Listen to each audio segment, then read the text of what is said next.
Anda mengatakan saya memfitnah, ini kuncinya. Kau boleh laporkan saya. Kau boleh laporkan saya. Yang penting kau bisa membuktikan kebenarannya. Yesus berkata, apabila penyesat itu datang, dia akan memakai namaku dan berkata, akulah dia. Pertanyaan saya, hanya ada satu sosok yang datang kepada murid Yesus yang mengaku dan memakai nama Yesus dan berkata akulah dia, yaitu di dalam Yohanes 18 nomor 5. Itu adalah oknum yang mengaku Yesus. Kalau Anda mengatakan itu Yesus palsu, tolong tunjukkan di mana ada Yesus palsu. Kalau Anda mengatakan itu asli, tolong tunjukkan di mana Yesus palsu yang berkata akulah Yesus, akulah dia. Tidak ada Yesus palsu. Berarti Yesus bohong. Berarti Yesus bohong. Tidak ada Yesus palsu. Berarti Yesus bohong. Inilah kamu. Inilah kamu. Inilah kamu. Kamu yang memfitnah Yesus. Kamu yang memfitnah Yesus. Bukan aku yang memfitnah agamamu.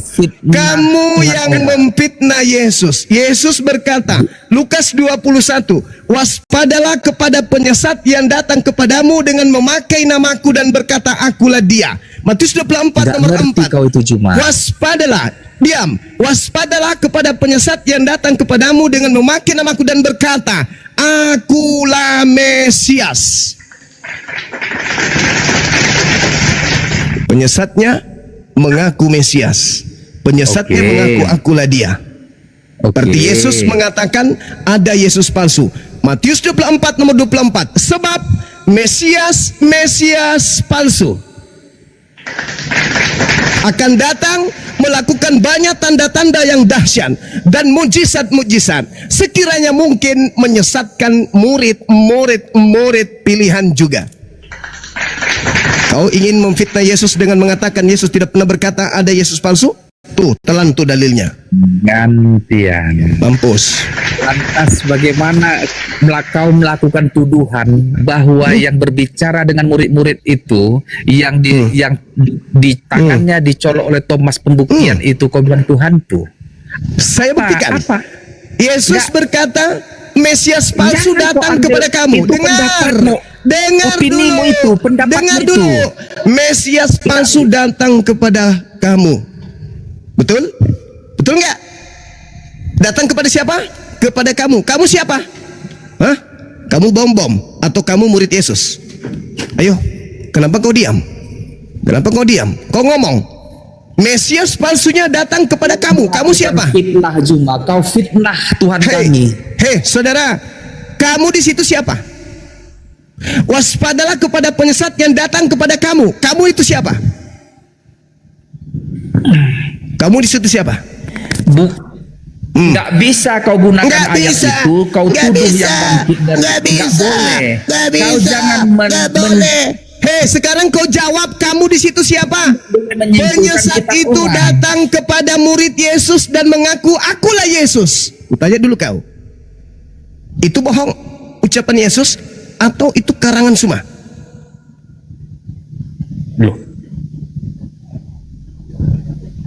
Bicara kau. Kenapa kau diam? Kenapa di mute? Sekarang kau jawab. Benarkah Yesus berkata akan datang Mesias palsu kepada muridnya? Subhanallah, barakallahu fikum. Sekarang kau jawab. Benarkah Yesus berkata akan datang Mesias palsu kepada muridnya, bahkan bisa menyesatkan muridnya? Betul kan? Bukan kepada muridnya, bukan Mesias palsu, akan datang Mesias palsu. Akan datang Mesias palsu kepada siapa? Akan datang Mesias palsu kepada siapa? Mute, pengecut. Akan datang Mesias palsu kepada siapa? Sakit hati kau kan? Sakit hati kau kan? Karena kebenaran semakin nyata bahwa yang kau sembah itu adalah Yesus palsu. Sakit hati lo.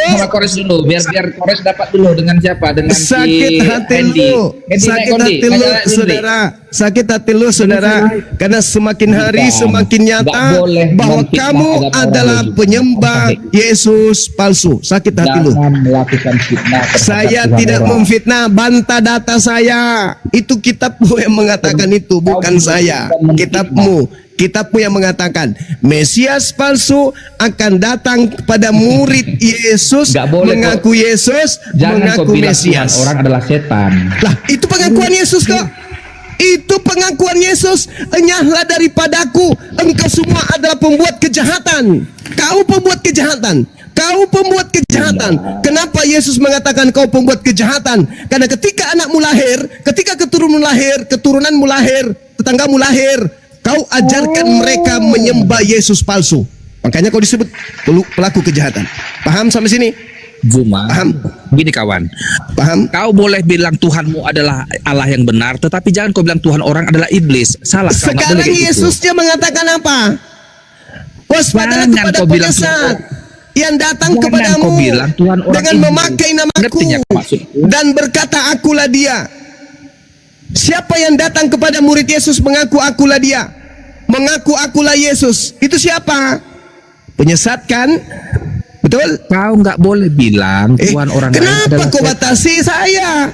Kenapa kau batasi saya? Saya orang yang berbicara mengenai kebenaran. Kenapa kau batasi saya?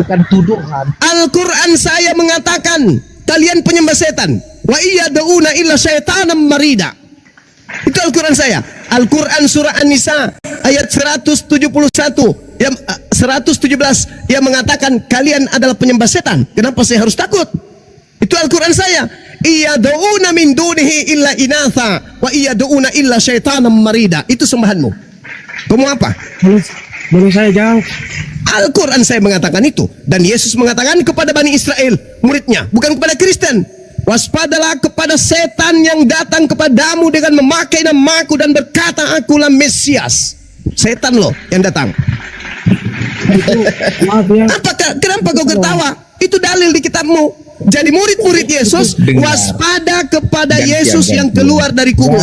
Hanya kau karena kau Kristen, kamu percaya kepada makhluk yang keluar dari kubur itu. Kau boleh bilang Tuhanmu yang benar. Al-Quran saya mengatakan itu. Kenapa kau paksa saya? Saya orang yang berkata berdasarkan firman Tuhan dan berdasarkan Bible. Firman Tuhannya Al-Quran dan Biblenya adalah surat kabar yang kau imani sebagai kitab suci. Ya boleh saya bicara? Boleh silakan. Saatnya kau bicara. Kalau mau bahas tentang kitab kita, bahas itu dari pertama. Silakan Anda bahas dari pertama. Silakan. Itu bahas itu dari pertama. Oke, silakan. Oke, berarti kita harus bahas mulai dari Yesus. Kenapa mereka berkata Yesus itu adalah hantu? Pertama, mereka berkata Yesus adalah hantu. Tapi saat mereka colok tangan di Yesus punya tangan, mereka rasa itu manusia. Oke, itu kamu itu dapat saudara dapat cerita di mana itu? Baca di Alkitab. Di mana tertulis? Ada tertulis. Nah, itulah susahnya. Kamu nggak paham Bible. Itu tertulis di Lukas 24 nomor 37. Iya, yang kamu ada baca itu hanya singkat. Nah, sekarang kau baca fullnya di mana? Di mana kemudian Yesus menceritakan kalau penyesat itu bernama selain daripada Yesus. Di mana Yesus berkata penyesat itu tidak memakai namanya? Akan datang di zaman akhir. Jadi, zaman akhir nenekmu kiper. Bagaimana zaman akhir? Yesus mengatakan akan datang kepada kamu. Saudara, nanti akan datang Mesias palsu di zaman akhir. Mati bija. Saatnya sudah dekat. Mama Lukas 21. Saudara boleh kau baca Lukas 21? Saudara boleh kau baca Lukas 21 nomor 8? Anda yang baca, saya diam. Saya tidak pegang. Kamu kalau tidak punya senjata kenapa ikut perang? Matilah kau. Biar tidak pegang.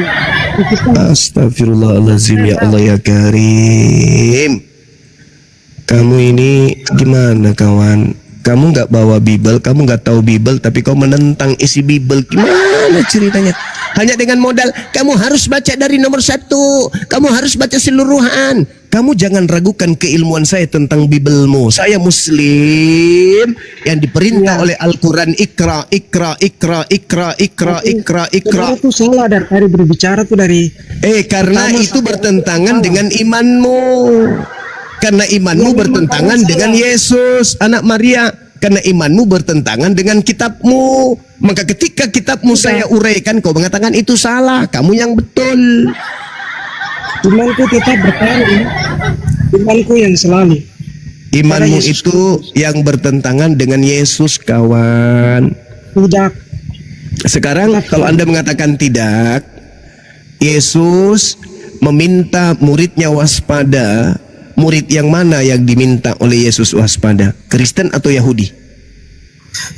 Yesus berkata begitu buat di zaman akhir, karena zaman akhir itu akan datang Mesias palsu. Bukan di zaman itu.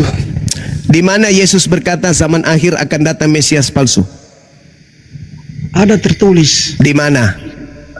Ada ayat-ayatnya Di Bible. Nanti buka sendiri, lihat di Matius. Kalau yang Hancur mah. Memang Yesus mengatakan zaman akhir. Kenapa Yesus zaman akhir katakan akan datang Mesias palsu? Karena dari awal Mesiasnya bertelur, punya keturunan. La haula wala quwata illa billah. Pada hari terakhir nanti banyak orang memanggil aku Tuhan. Hari terakhir muncul orang-orang yang memanggil Yesus Tuhan karena dari hari awal pertama sudah ada penyesat itu, kucluk. Karena dari awal sudah ada penyesatnya, makanya banyak orang yang disesatkan sampai akhir zaman. Subhanallah.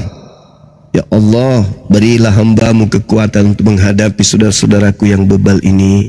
Amin. Susah kali saudaraku ini.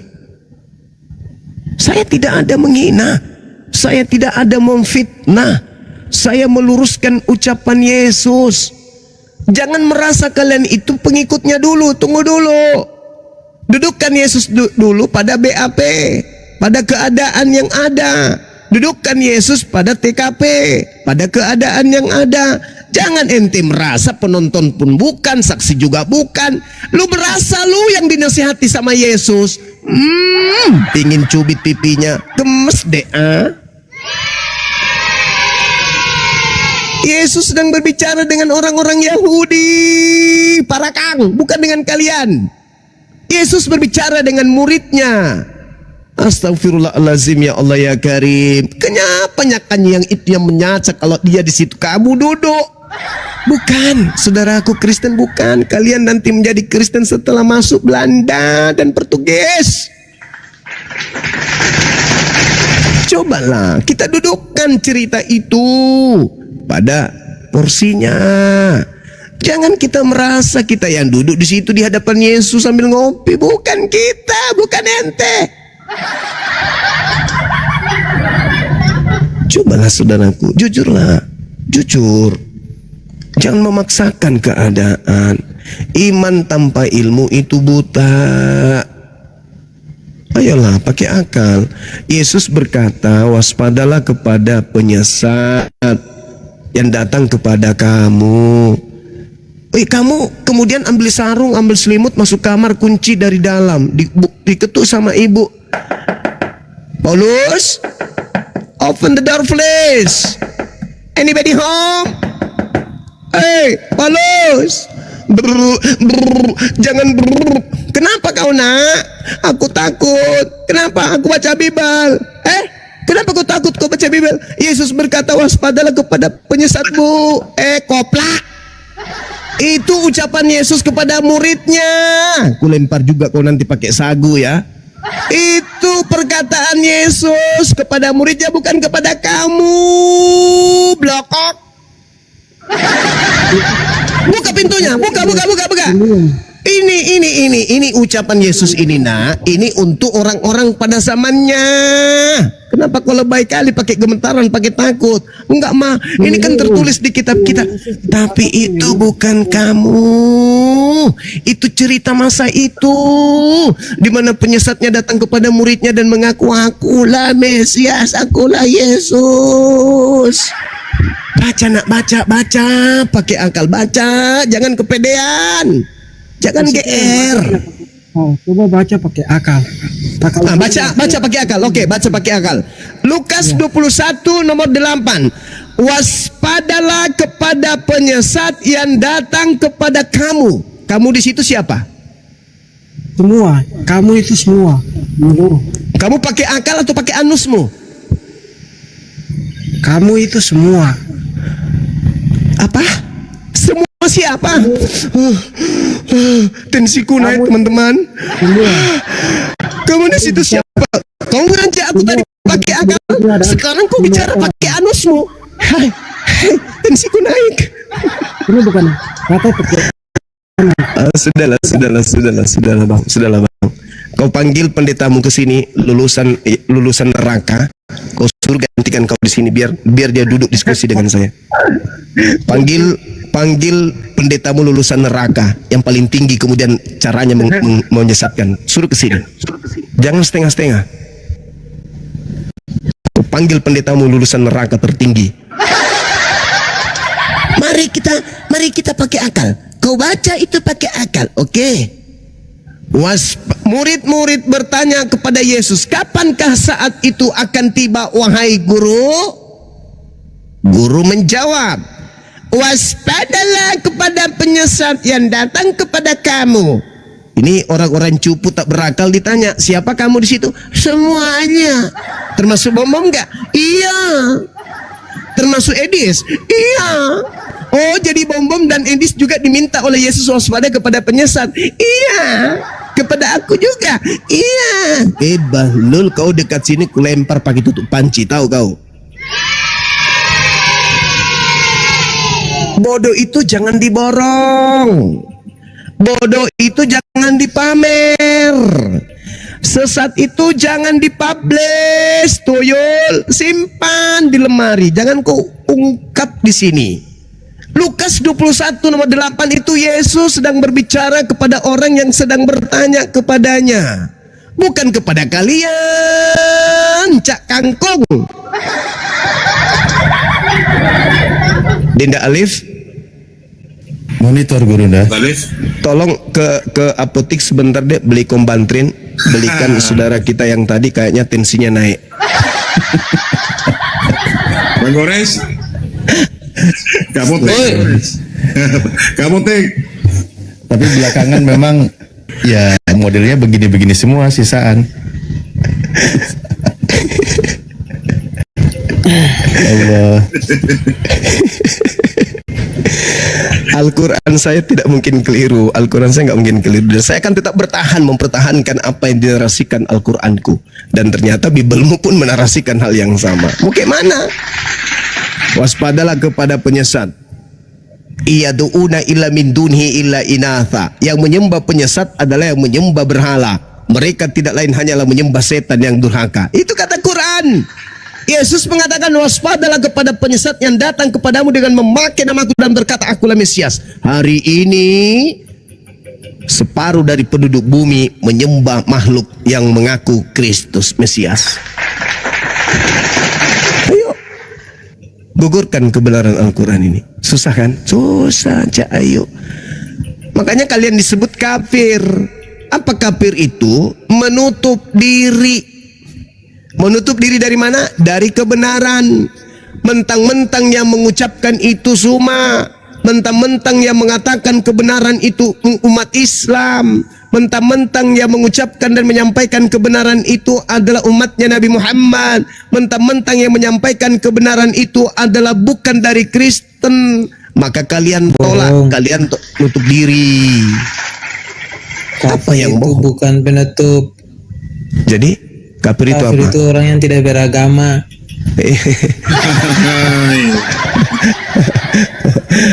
Coba Anda baca di Matius 5 tuh, yang disebut kafir di situ itu terjemahan yang keliru. Di situ kata bodoh, harusnya jahil, diterjemahkan kafir. Raka dalam bahasa Yunani itu kan bukan kafir namanya. Bahasa Yunaninya raka di situ. Itu raka artinya bodoh atau bahlul. Ngaco lu. Di kembali, Yesus meminta Bani Israel muridnya waspada kepada siapa? Jawab. Waspada sama nabi palsu yang datang setelah dia. Bagus. Tanda-tanda nabi palsu bisa kamu lihat dari buahnya. Apa buahnya? memanggil Yesus Tuhan, bernubuat pakai nama Yesus, bermujizat pakai nama Yesus, mengusir setan pakai nama Yesus. Itu di mana? Di Islam atau di Kristen?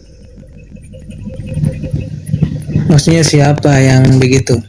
Kok siapa? Nabi palsunya datang setelah Yesus. Kata Yesus Matius 7:15, waspadalah kepada nabi-nabi palsu yang datang kepadamu menyamar Yahudi tapi mereka adalah Roma. Aku tahu tujuan kamu itu. Kau baca dalilmu, buka sekarang. Buka Matius 7 nomor 15. Di situ ada Roma enggak? Di situ ada Yahudi enggak? Coba. Baca.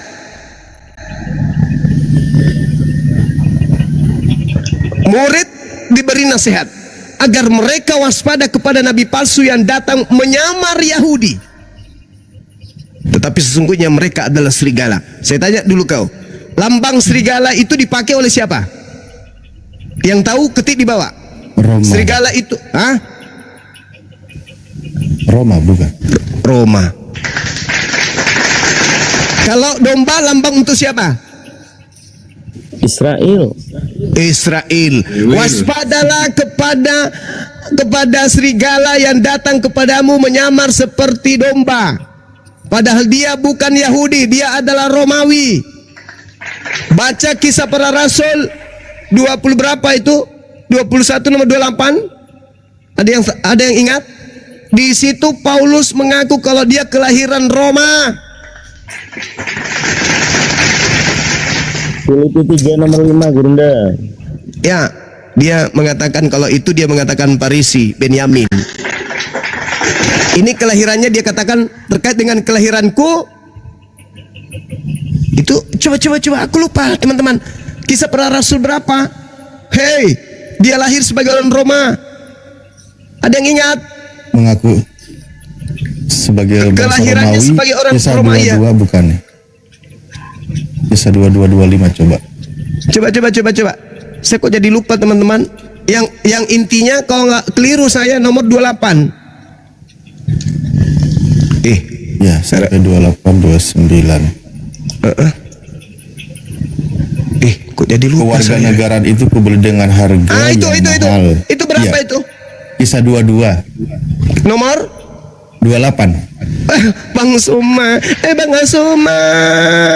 Salah sedikit nggak apa-apa. Oke, jadi begitu teman-teman. Waspadalah kepada nabi palsu yang datang kepadamu menyamar seperti Yahudi padahal mereka adalah Romawi. Salah saya.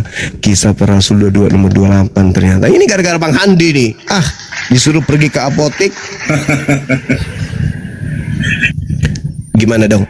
Makanya saudara-saudaraku, kalau Anda tidak percaya bahwa nabi palsu itu ngaku serigala, ngaku domba, tengok suratnya. Dia menulis 13 buku. Dari tahun 50 dia menulis sampai tahun 65. Itu dia menulis surat. 65 terakhir dia ngarang cerita di suratnya. Kita lihat surat Korintus diutus ke Korintia, tengah selatan Yunani. Kemudian Filipi dikirim ke Yunani, Municipal Filipoi, Yunani. Kolose ditulis di kota kuno, Frigia, utara Laodikia. Kemudian Galatia di Ankara Turki. Antara Turki atau Ankara Turki, teman-teman. Kemudian Titus itu ditulis untuk orang yang ada di Antioquia, Turki. Efesus ditulis untuk para penyembah dewa Yunani yang ada di Artemis. Kemudian Tesalonika itu ditulis untuk orang yang bernama siapa itu ya? Silwanus, kalau nggak salah, teman-teman. Kepada orang yang ada di Tesalonika, kota Yunani Utara. Timotius itu sebutan seorang anak angkat dia yang bisa kita baca di 1 Timotius 6 nomor 11, Anthroposteos, manusia Tuhan. Itu dituliskan kemudian kepada seorang laki-laki, di mana anak laki-laki ini memiliki seorang ibu yang berdarah Yahudi bernama Oneke. ayahnya sendiri adalah orang Yunani. Jadi Timotius ini dia ibunya orang Yahudi tetapi bapaknya orang Yunani. Itu surat ditulis oleh Paulus kepada anak angkatnya bernama Timotius. Roma itu ditulis untuk orang yang ada di bangsa Roma. Anda bisa lihat di Roma 1 nomor 7. Jadi Paulus ini ya Roma.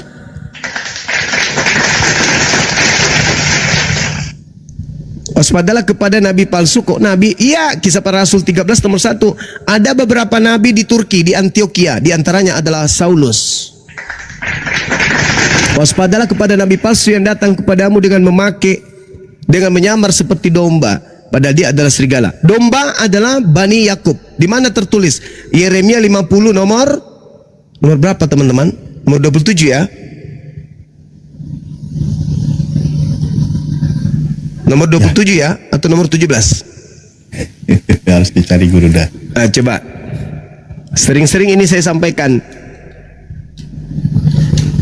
Nomor 17, Dek.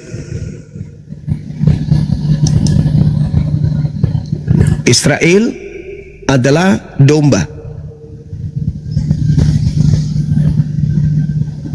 C. Yeremia Dalam 20. Yeremia 50 nomor 17. Oh, 50. Siap. Jadi yang disebut domba itu adalah Bani Yakub, Bani Israel. Nah sekarang yang nyamar seperti Bani Israel siapa? Islam atau Oten?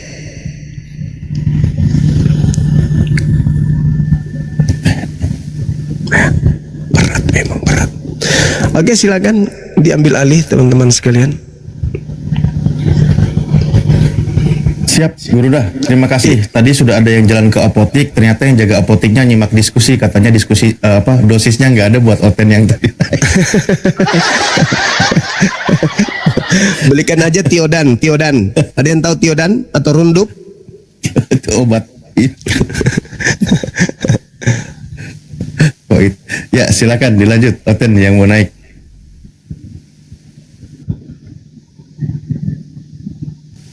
Masya Allah, mantap. Susah Oten untuk ngelawan karena data aja nggak punya. Ada di dalam Bible, ada, baca aja katanya. Gitu kan? Baca pakai akal. Ayo, mari kita pakai akal. Kita kirim pakai akal. Waspadalah kepada penyesat yang datang kepada kamu. Kamu di sini siapa? Semua. Aduh, dompala Kardoba. Mananya teman-temanku ini?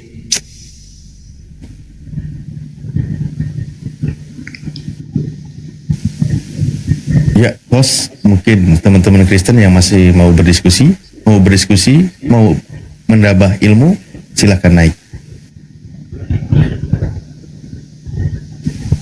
Atau uji nyali juga boleh lah. Sesenio, monitor.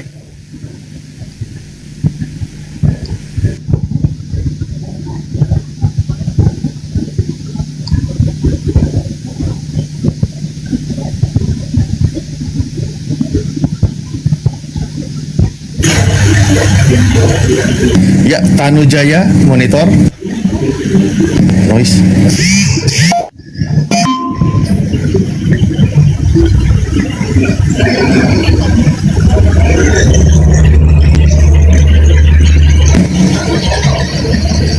Cek Tanujaya. Jumatan apa mingguan? Oh, jatuh.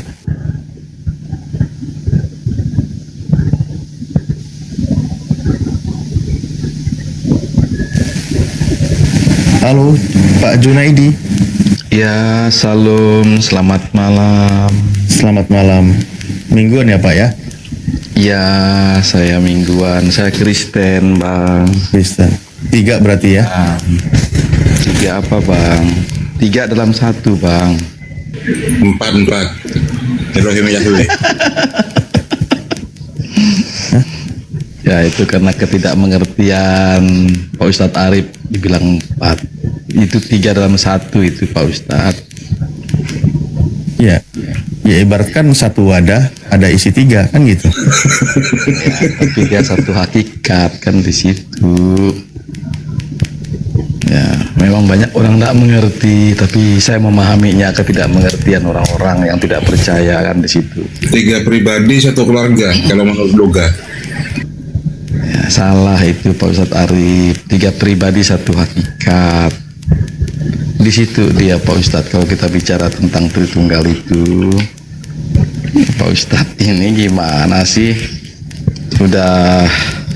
Sudah sering diskusi kok masih nggak ngerti. Nah iya, 3 pribadi satu hakikat kan Anda bilang. Iya. Nah, pribadinya ada 3, hakikatnya adalah Tuhan kan gitu. Iya, hakikatnya itu adalah Allah itu tadi yang Nah, ibaratkan di sini kita di Komal ini semua ada berapa pribadi ini, hakikatnya 1. Dalam arti begitulah uniknya Tuhan saya. Dia Berarti benar ada 3.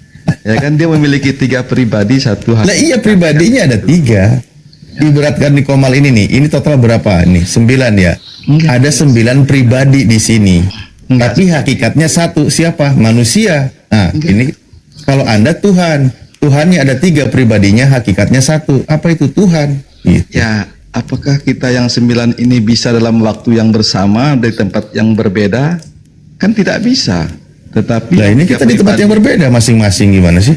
Iya, kan tidak bisa kita hanya satu Komal di sini, seperti ibaratnya, ya kan? Apakah saya yang ada di Kalbar ini bisa sekaligus langsung ada di Jakarta? Kan tidak bisa, karena pribadi kita sebagai manusia itu terbatas.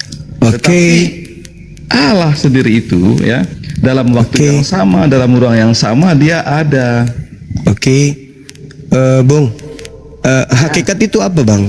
Ya, hakikat itu yang sebenarnya bahwa dia adalah Allah kan di situ. Berarti hakikat adalah keadaan yang sesungguhnya, betul ya? Betul Bang, betul. Hebat kali lah abangku ini. Hakikat adalah keadaan yang sebenarnya. Nah sekarang kalau berbicara mengenai hakikat adalah keadaan yang sesungguhnya, boleh nggak saya tahu Yesus itu keadaan yang sesungguhnya apa? Manusia atau bukan? Nah, kalau kita berbicara tentang Yesus, ya dia adalah Sang Firman yang menjadi manusia. Bukan, itu bukan hakikat yang sebenarnya. Yang saya tanya hakikatnya. Hakikat yang sesungguhnya Yesus itu apa? Hakikatnya ya Firman kan di situ.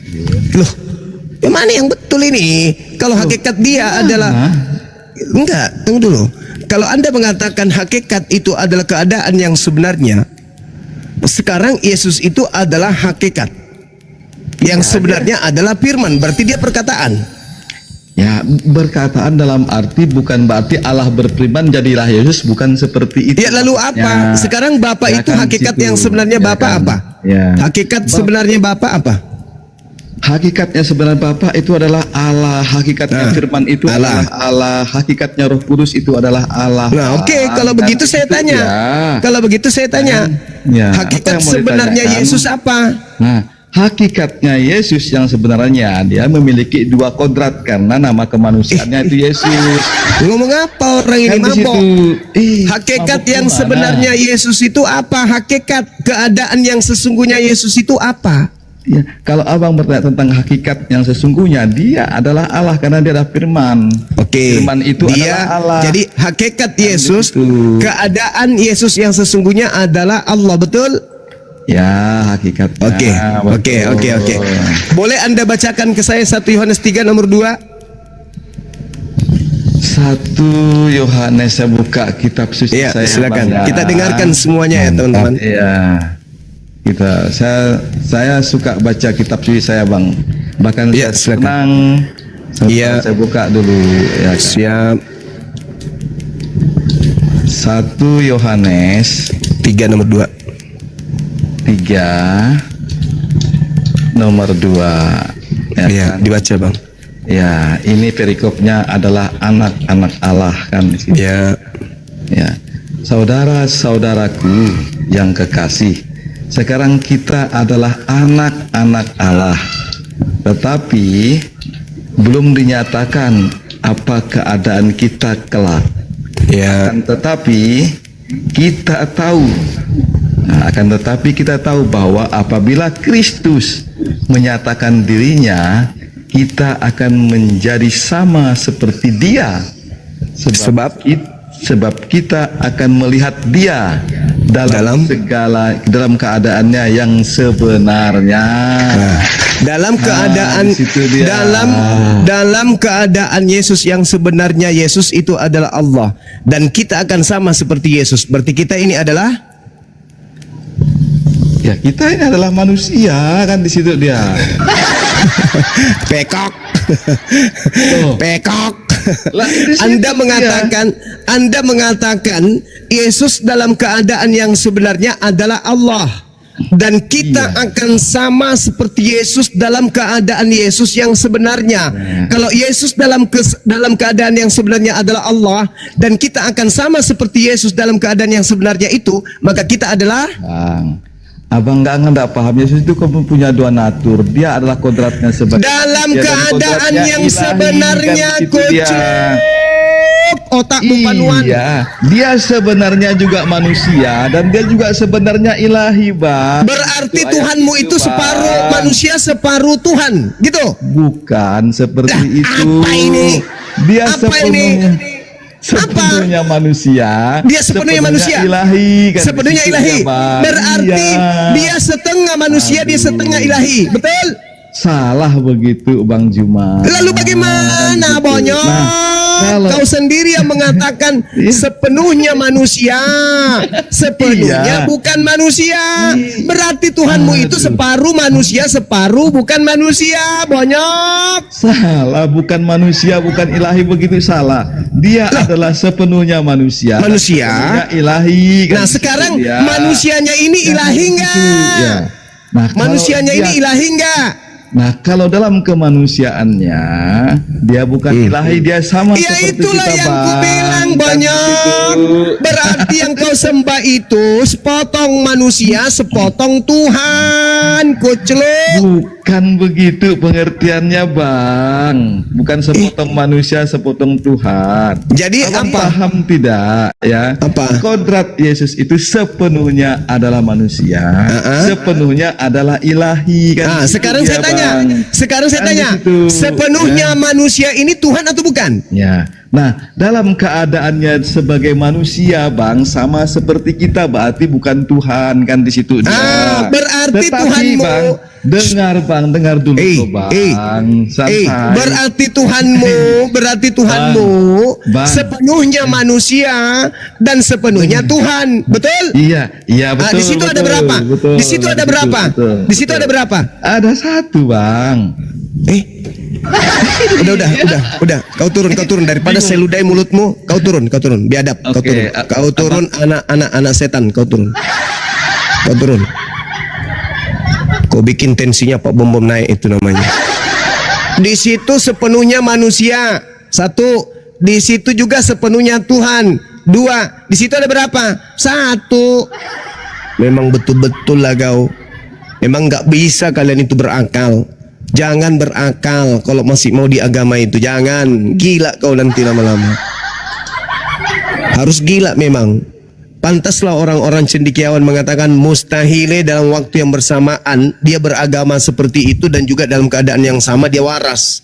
Cocok secocok-cocoknya. 1 Yohanes 3 nomor 2. Saudara-saudaraku yang kekasih, sekarang kita adalah anak-anak dewa, tetapi belum nyata apa keadaan kita kelak. Akan tetapi kita tahu bahwa apabila Kristus menyatakan dirinya, kita akan menjadi sama. Kita akan menjadi sama seperti Yesus. Sebab kita akan melihat Yesus dalam keadaannya yang sebenar-benarnya. Dalam keadaan Yesus yang sebenar-benarnya, kita akan sama seperti Dia. Pertanyaan yang ada, apakah kita ini juga adalah dewa atau Yesus yang adalah manusia? Ayo, mana yang betul? Kita yang adalah dewa atau Yesus yang adalah benar-benar manusia, sama seperti kita? Ayo, mana yang betul? Mana yang betul? Ku robek juga mulut kalian nanti ya. Memang kalian ini manusia berguna, memang kalian ini.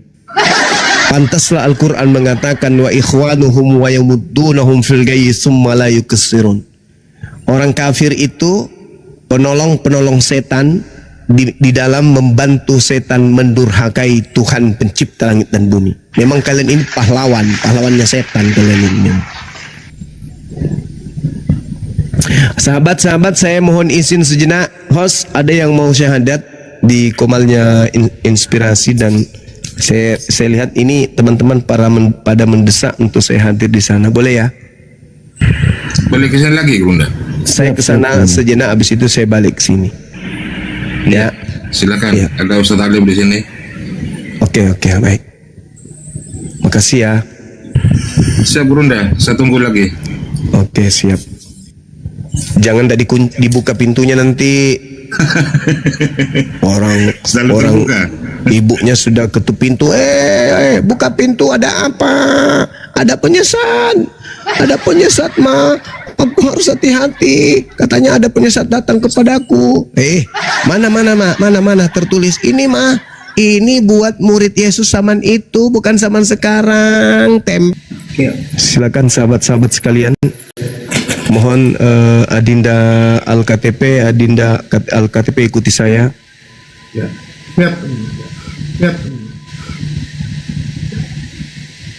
Tunggu dulu. Saya ingin pernyataan dari saudara Al-KTP. Apakah Anda yakin bahwa Yesus itu hanyalah makhluk ciptaan Allah? Ya, sesuai yang tertoreh dan teks secara tekstual di dalam Bible. Allahu Akbar. Yakin Yesus adalah makhluk ciptaan? Yakin. Tak ada paksaan. Tertulis di Lukas 2 ayat 11 di mana Telah lahir Yesus telah lahir juru selamat Kristus, yaitu manusia yang diurapi Tuhan. Subhanallah. Allahu Akbar. Inni Abdullah atani al-kitab wa ja'alani nabiyan. Subhanallah. Oke. Kita mulai. Bismillah. Ar-Rahman. Ar-Rahim. Dengan menyebut nama Allah. Yang Maha Pengasih. Lagi Maha Penyayang. Asyhadu. Allah. Ilaha. Illallah. Wa asyhadu. Anna. Muhammadan. Rasulullah. Aku bersaksi bahwa tidak ada Tuhan selain Allah. Dan aku bersaksi bahwa Nabi Muhammad adalah Rasul utusan Allah. Sah. Allahu Akbar. Allahu Akbar. Masya Allah.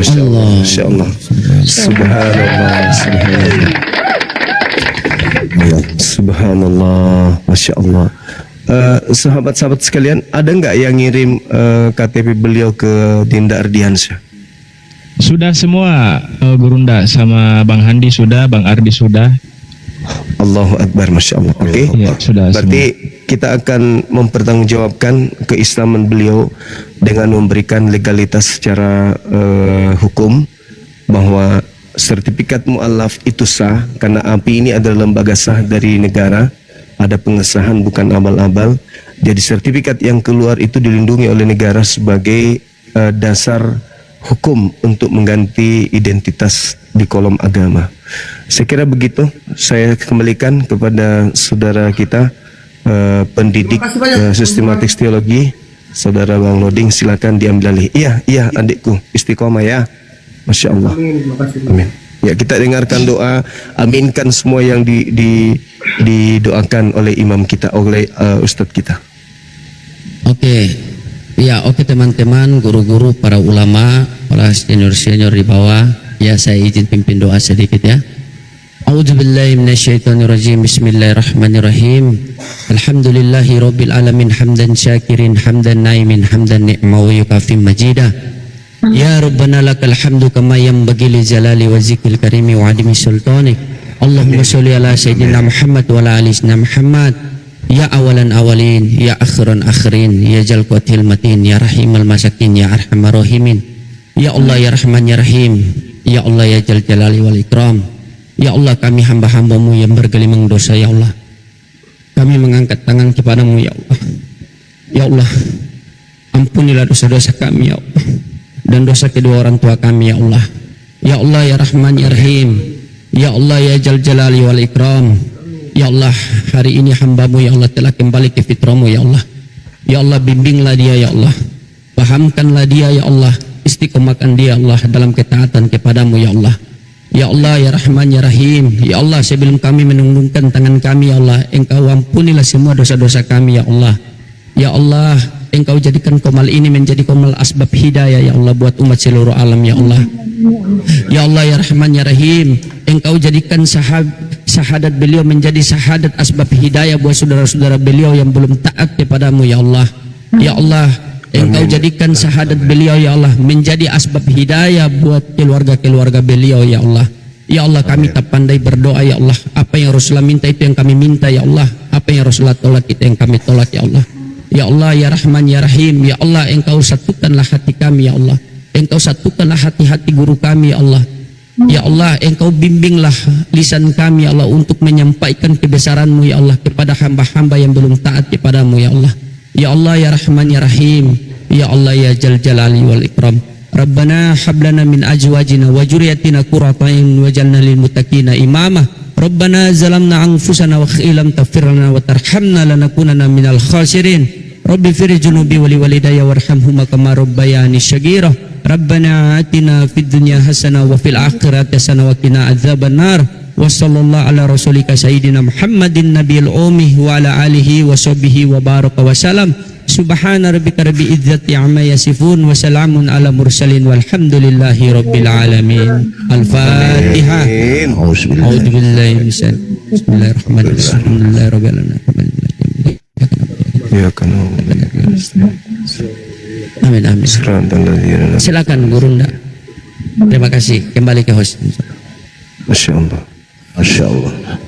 Subhanallah. Ya, gimana dengan teman-teman kita yang juga kemarin ada niatan untuk syahadat? Mereka proses ya, termasuk juga ya Bang Jimmy ini lagi belajar terus beliau. Ya, gitu. Enggak teman-temannya saudara Al-KTP kan ada beberapa penikmat dialog lintas agama. Setelah tahu beliau ini sudah kembali ke Islam, ada respon nggak dari teman-teman kita? Ada, nanti saya. Alhamdulillah. Ya. Masya Allah. Alhamdulillah ada. Karena kebenaran itu seperti yang saya sampaikan tadi tidak bisa, mana yang hak tidak bisa ini kan ya, tetap hak, dan yang batil tetap batil. Dan yang pasti yang hak tetap menang, kebenaran tetap menang. Allahu Akbar. Masya Allah. udah muslim kali beliau ini, udah jadi ustaz. Allahu Akbar. Gara-gara baca kitab Sirah Nabawiyah ini beliau, Masya Allah. Ya betul. Ya itu. Allahu Akbar. Itu buku Sirah Nabawiyah itu benar-benar membuka pikiran kita ya, dari yang gelap menjadi terang. Jadi kita tahu bahwa Nabi Muhammad itu dari kecil sudah sangat dipercaya ya Bung ya. Amin. Betul. Ya. Masya Allah. Kejujuran itu nomor satu. Kalau beliau sudah dikatakan paling jujur, apalagi yang diragukan oleh beliau? Tidak ada. Itu contoh dan suri teladan yang luar biasa yang harus kita ikuti. Dan teman-teman muslim sudah mengimplementasikan ya. Iya. Teladan Nabi Muhammad. Masya Allah. Ya, acara selanjutnya, host, silakan dinikmati apa yang ada. Iya. Terima kasih banyak Bang Juma ya, teman-teman. Khususnya Iya. Bang Juma yang udah. Oke, Al. Sama-sama. Istiqomah ya. Iya. Selamat ya. Semoga Bang panjang umur teman-teman. Amin. Amin. Dijauhkan dari segala yang jahat, Amin. segala urusannya. Amin. Berikan kesehatan ya Allah. Amin ya Allah. Amin. Yang sudah Amin ya Allah. saya ya Allah. Saya mohon kepadamu ya Allah. Panjangkan umur mereka, jauhkanlah mereka dari segala yang jahat. Amin. Berikan mereka Amin ya Allah. kelancaran dalam segala urusan apapun itu ya Allah. Biarkan mereka umur panjang. Amin. Mereka berlipat gandakan segala apa yang mereka amal ibadah mereka ya Allah ya Tuhan. Allahu Akbar. Allahu Akbar. Terima kasih Bang Juma. Ya, sama-sama adikku Al-KTP. Subhanallah. Ini kalau kena hidayah. Iya. Hidayah itu kan lembut, jadi lembut hatinya orang itu kan, karena kena hidayah. Makanya orang yang dapat hidayah itu adalah orang yang melembutkan hatinya, tidak mengeraskan hatinya untuk mendapatkan kemudian kebenaran. Orang yang melembutkan hatinya itu mudah cahaya kebenaran itu masuk. Tapi kalau orang mengeraskan hatinya, ya mau kebenaran seperti apapun kita sampaikan, karena hatinya sudah membatu, ya sulit untuk ditelaah. Yang ada hanya penolakan, bahkan cenderung kita dianggap sebagai penyesat, penghujat, penista. Gitu. Kalau semua orang bisa melembutkan hatinya, ya setan tak ada ruang untuk masuk. Karena kenapa para nabi itu dikenali dengan orang-orang yang soleh? Termasuk Yesus nih. Yesus disebut sebagai anak itu kenapa? Karena Yesus itu tekun mendengarkan didikan. Nah, cuman istilah anak Tuhan itu nggak dipakai di Islam karena disalahartikan, dianggap anak Tuhan itu berarti Tuhan.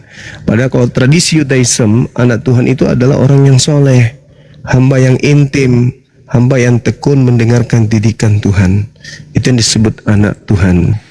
Ada nggak manusia yang bro yakini di dalam ajaran bro, manusia atau nabi atau siapapun yang pernah bertemu dan melihat Tuhan itu, gitu loh? Enggak. Hingga Nanti akhir di surga. Al-Qiyamah ayat 22 sampai 23. Sebelum di surga. Nggak bisa. Nabi kami berkata adalah hal dusta ketika orang berkata dia melihat Tuhan padahal dia belum meninggal. Nabi kami berkata begitu. Berarti nanti orang sudah meninggal baru bisa melihat Tuhan gitu? Enggak, setelah nanti di surga, Bre, karena itu hadiah tertinggi. Melihat Tuhan, memandang kepada Rob itu hadiah tertinggi dalam iman Muslim. Tapi gimana caranya kita mengatakan Tuhan itu ada, coba? Kalau tidak yang pernah melihat dan bertemu dengan Tuhan itu. Ada dua variabel dalam Islam, Bre. Ini hikmah yang gua dapet ya. Pertama adalah rantai persaksian yang konsisten, Tuhan itu ada dari para nabi-nabinya. Yang kedua adalah perkataan Tuhan yang terbukti dan bisa disaksikan oleh manusia seluruh zaman. Nah, gitu. Ada dua. Ini yang aku penasaran dari dulu, bro. Kira-kira kesaksian nabi kan gitu loh. Nah, ya. Nabi yang mana yang pernah bertemu dengan Tuhan gitu loh? Ini nafas naga nih. Naga dari sorga udah bangun. Gurunda, langsung disambut aja Gurunda. Pertanyaannya sudah jelas. Silakan. Iya. Iya. Kita pakai logikanya dulu. Iya, halo Bang. Halo, ayo. I'm fine, thank you. Jadi kita pakai logika. Saya mendengarkan Anda menggunakan logika. Sebelum ada mata diciptakan, sebelum ada perasaan diciptakan, sebelum ada kuping diciptakan oleh Sang Tuhan,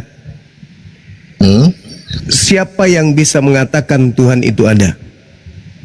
Sebelum ada kuping, sebelum ada mata, sebelum ada mulut, nggak ada. Yang ada ya itu paling malaikat. Nggak ada. Jangan malaikat pun tak ada. Tak ada. Malaikat nggak ada. Siapa yang bisa mengatakan Tuhan itu ada? Dia mau mengatakan kepada siapa kalau tidak ada yang bisa dia katakan? Nah, pada posisi keadaan itu, apakah Tuhan itu ada? Pada posisi keadaan itu, apakah Tuhan itu ada? Siapa juga yang tahu? Enggak. Belum ada kuping. Belum ada kuping, belum ada mata, belum ada alam semesta ini.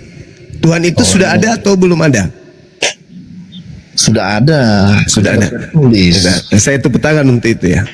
Sudah ada Tuhan itu. Kenapa dia ada sementara belum ada manusia yang melihatnya?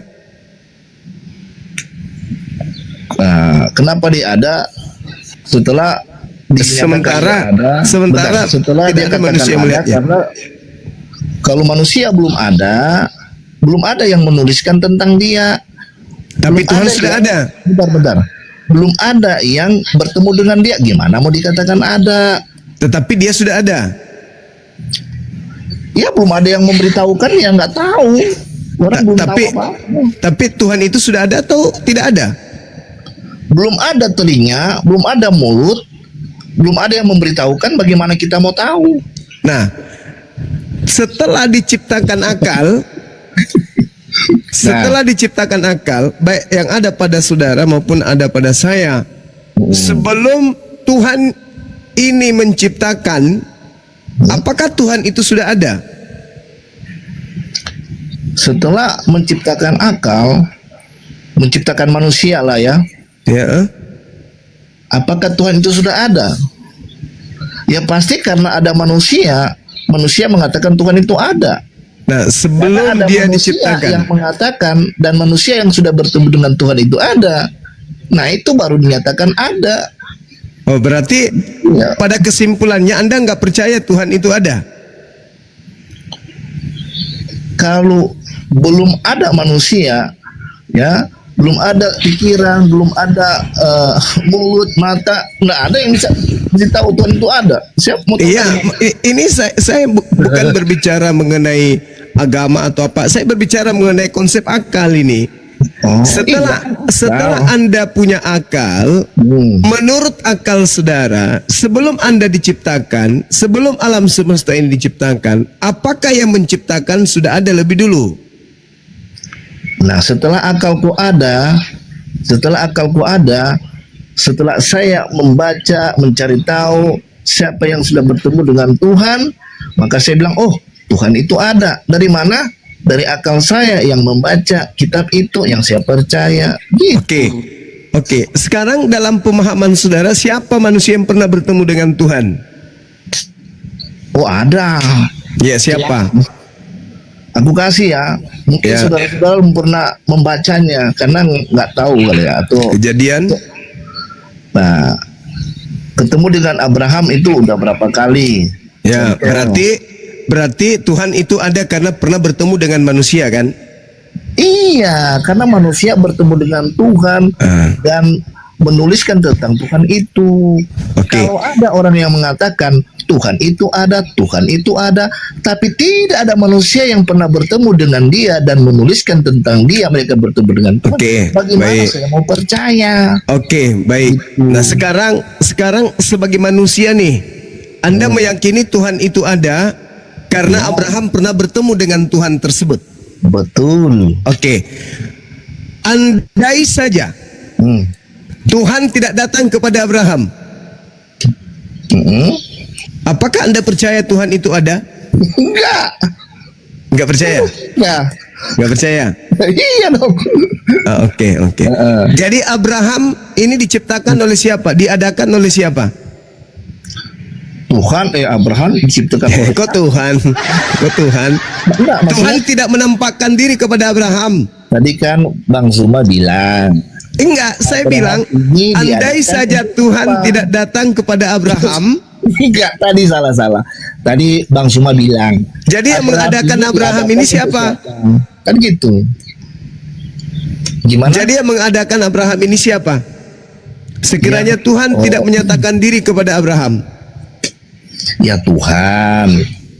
Ya, berarti Anda percaya Tuhan itu ada meskipun tak nampak.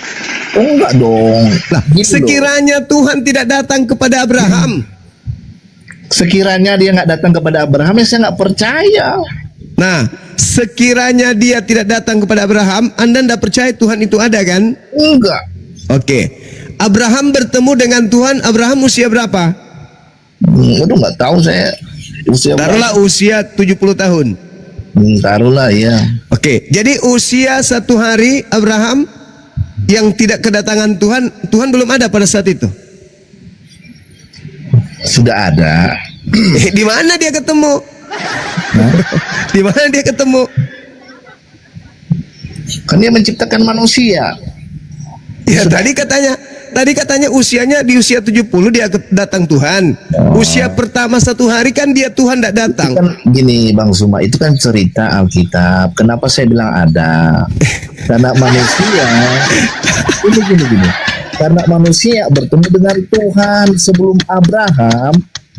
Anda mengatakan Anda nggak percaya Tuhan itu ada. Sekiranya dia tidak datang kepada Abraham. Itu adalah pemikiran yang bonyok. Kenapa? Kenapa? Sabar dulu.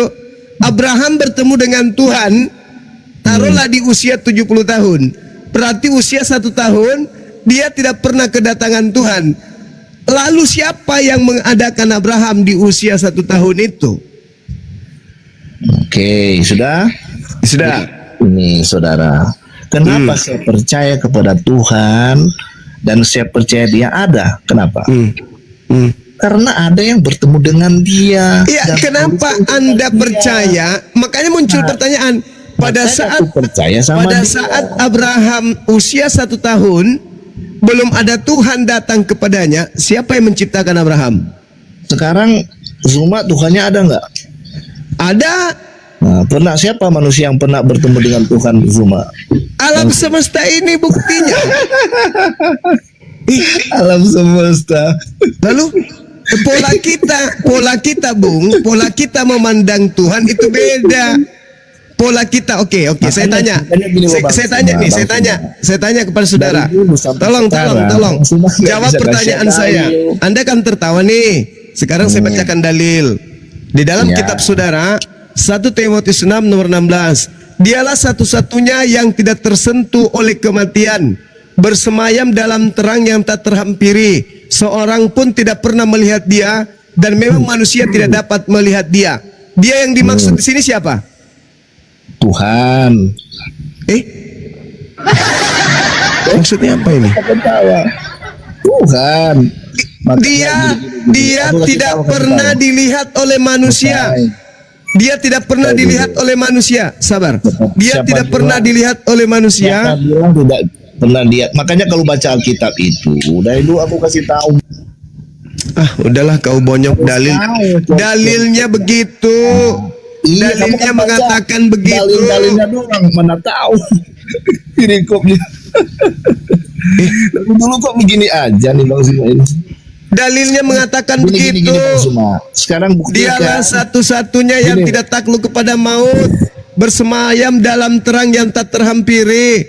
Seorang pun tidak pernah melihat dia, dan memang manusia tidak dapat melihat dia. Baginya lah hormat dan kuasa yang kekal. Amin. Itu siapa?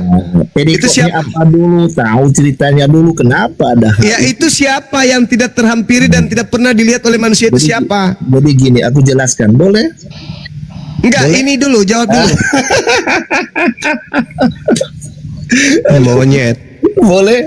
Monyet, udah kau ke neraka aja, kau ke neraka. Jangan kau di sini, kau nggak cocok di sini. Anak asuh, kau turun.